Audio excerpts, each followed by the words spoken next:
Hi, today we're going to be looking at a Bobby Darin album like you've never heard before. If you're used to Bobby singing Mac the Knife, Beyond the Sea, Splish Splash, If I Were a Carpenter, and so on and so forth, you've heard nothing yet because this is very much unlike those. This is Bobby Darin, born Walden Robert Cassotto. It was an album released in 1968. And we're going to be looking at it in just a second. My name is Shane Brown. I'm the author of Bobby Darin, The Ultimate Listener's Guide, which takes the reader on a journey from Bobby's first recordings in 1955 through to the last ones in 1973, looking at session information, a new commentary on the music, and looking at how the music was received at the time of release. Now, Bobby Darin, born Walden Robert Cassotto, what have we got here? Well, it was 1967, or late 1967, early 1968, and Bobby was working on a new album for Atlantic, who he'd been with for 2 or 3 years. And the album got abandoned for whatever reason. And Bobby moved from Atlantic to set up his own record company called Direction. And the idea of Direction was that he would write and record his own material rather than covers of other people's work. And it would all be protest songs and social commentary and all that kind of stuff. And that's exactly what you get with this album that got very little attention when it was originally released. So on the front cover, let's start with this. You've got a picture of a very young Bobby there and an older Bobby sort of looking down on him in a fatherly way. On the back cover, we've got some poetry. These aren't lyrics to songs that were in the album. It's just extra stuff. And on the inside, you've got all the lyrics to the songs, and you've also got a headline attached to each one. So we're being told, even before you listen to it, that this is music that is being given birth from the headlines that are in the newspapers at the time. So the album starts with a song called Questions. Now, as with most of these songs, it's actually quite difficult to tell you what genre they're in. They're kind of folky in places, they're kind of funky in places, they're kind of folk rocky, it kind of all mishmashes together. And it's very difficult to tell you what genre they are. But Questions is linked to a headline here that says milk contaminated near test site, presumably that's a nuclear test site. And each verse asks a different question. So the first verse is, how do you kill a mountain? Second one, how do you kill the sunshine? How do you kill the ocean? How do you kill the country? How do you kill an idea? And it's an environmental song. It's quite lengthy. It's about 4 or 5 minutes. And again, as I say, it kind of links in to the next song, which is Jingle Jangle Jungle, which is linked to the headline, Stop List Breaks on Peace Scare.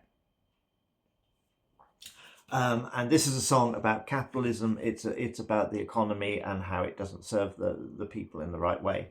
But what's really interesting here is that the final verse is, I live in a jingle jangle jungle where people died to make some green, turning men to boys, making new war toys, dancing to the noise of ticker, can't get much sicker than in this jingle jangle jungle we call home. Now, what's evident throughout this album is that this is Bobby not showing off, but certainly using his intellect and wordplay. Now, that might sound pompous, but it's not meant to really, because if you've seen interviews with Bobby Darin from probably the mid-60s onwards, you would see that he was really good at debating politics and issues of the time. There's a wonderful clip from 1970 when he's on the Mike Douglas show, and he's arguing with 2 film censors from Maryland. And if you can find it on YouTube, please do, but it keeps coming and going on YouTube. But the way that he puts his argument together and the way he puts it over so politely, and yet is winning the argument, it is really quite remarkable. He was a really intelligent guy, and here he uses wordplay to make his point. He's not making his point by complicated music here. I mean, most of the songs here don't even have a chorus. Many of them only use 3 or 4 chords throughout the entire piece. This isn't sophisticated music, it's sophisticated lyrics. But that verse that I just read out from Jingle Jangle Jungle is about the Vietnam War. And that ties in nicely with the next song, which is called The Propaganda. 2 words, proper and gander, as in goose. And this is a song on the surface about a load of mice going out to fight a Siamese cat. Now, it doesn't take much to figure out that this is about the Vietnam War. And the headline that's linked with it here is 4-year draft extension, youngest first. And it's basically telling America 3 years before the Pentagon Papers, I might add, that Vietnam War isn't winnable, and that it's a farce, and that it's not needed, and that people are just believing what they're being told. And as I say, the Pentagon Papers came out in 1971, which basically said that America had known for years that they could never win in Vietnam, and yet they were sending more and more soldiers out there just to get killed, basically. And as I say, while it's done through the metaphor of these mice and a Siamese cat and something and so on, it's very, very clever. It's kind of a talking blues type thing. And the final verse, again, is really, really telling. Then a mighty strange thing happened. There's a picture of this Siamese cat, this evil Siamese cat, behind the leader of the gang of mice. Then a mighty strange thing happened, I guess you'd call it fate. You see, a gust of wind blew the picture down, and it landed on the muckety muck's head. And the mice, they all went crazy. For the first time they saw the lie. It was all a hoax on just simple folks, and the muckety muck must die, and die he did. So it's the bringing down of a president, of a leader, when all this information about the Vietnam War was going to come out. And of course it did come out, and this is 3 years before that. We then move on to Bullfrog, which is another kind of wacky, he's obsessed with animals in this album. And this is pretty much about the gold rush. The headline is Gold Rush Shakes World. And it's about capitalism and so on and so forth. But it's kind of trippy. I was sitting on the bank of a hollow stump when I thought I heard me a bullfrog jump. I turned around, and sure enough, there he sat. He said, "Excuse me, buddy, but I've been reading your news, and I'm sorry to say I'm a little confused. You being human, well, you'd know where it's at." So the bullfrog wants to know how the humans trade, and it starts off with salt and goes through to money and so on and so forth. It's a very clever song. It's very witty. It's amusing. It's got some in-jokes. It breaks the fourth wall at one point. It's a great song.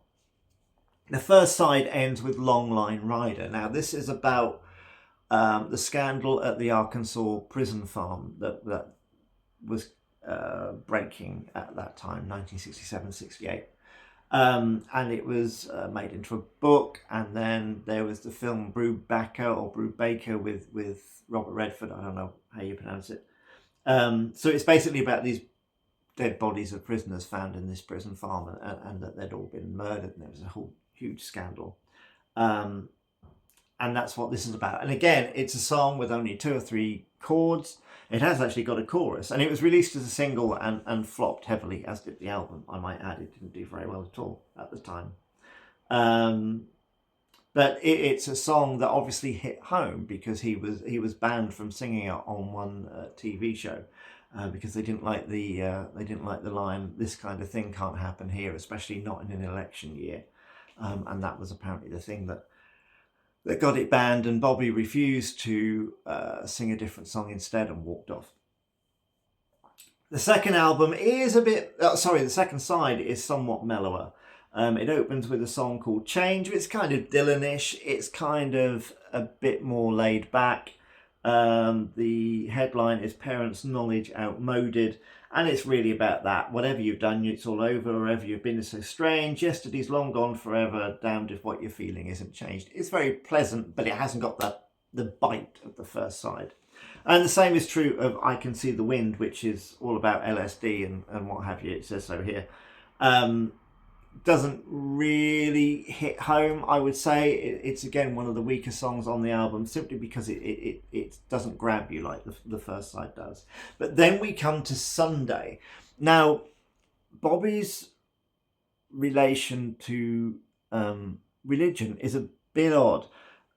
He starts in 1956 when he's with Decca and he's making his first records. He made a a single of a song called The Greatest Builder and Hear Them Bells, both of which are hallelujah, praise the Lord type stuff. And then he uses gospel songs on stage in Swing Low, Sweet Chariot and The Lonesome Road. He uses gospel songs on his Christmas album, and he uses them also on his Earthy album, which is a wonderful album, possibly his best from 1960, recorded in 62, came out in 63 at Capitol. Try and find it. It is streaming now these days. So, but Sunday here is him really destroying, in many respects, actually demolishing the idea of organised religion. He starts by singing, Sunday, where has what you stood for gone? Sunday, have you been asleep? You say keep the faith, but there's no faith to keep. And each verse gets more and more harsh, I guess the word is. The penultimate verse, which is probably the key one. Sunday, bow down to the blood you've shed. Sunday, bodies piled so steep. You say keep the faith, but there's no faith to keep. In other words, he's saying that religion is causing all wars and that kind of stuff. So it's a brilliant song. It seems very, it's got a kind of organ played backwards opening. It's kind of Beatlesque in that respect. But it's a really great song and well worth listening to. Finally, we come to In Memoriam, which is about Robert Kennedy. It's just Bobby and an acoustic guitar. He basically whispers it almost. He's singing, but only just. And it's quite a long song. And it is basically just a...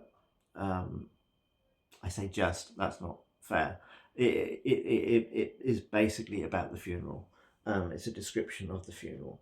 And why he was killed, or supposedly why he was killed. He says, now some had stood for hours and some sat on the grass listening to the radios for where the train had passed, and so on and so forth. But you can hear Bobby's sincerity in this tribute to his political hero of the time. Now, no man has the answers, and he was just a man, and yet I can't help feeling that he knew a better plan, a shorter road to justice on the trip that's freedom bound. But they never understood him, so they put him in the ground. And by the time you get to the final chords of the acoustic guitar at the end of the album, you can barely hear them. They're so quiet. What's remarkable though is how well these songs have aged. I mean, theoretically, songs about LSD, okay, fair enough, they haven't aged particularly well. But we are in a world of change, and we are in an environmental crisis, and you know. There are all kinds of weird things going on with the economy and wars and scandals, hundreds, it seems, of scandals, whether they're in a prison or whether they're Jeffrey Epstein. I don't think it really matters in that respect. So I think it's still a very, very current album. It's a wonderful disc. It is streaming now, which is probably the cheapest way to hear it. But it's great, and you really should seek it out.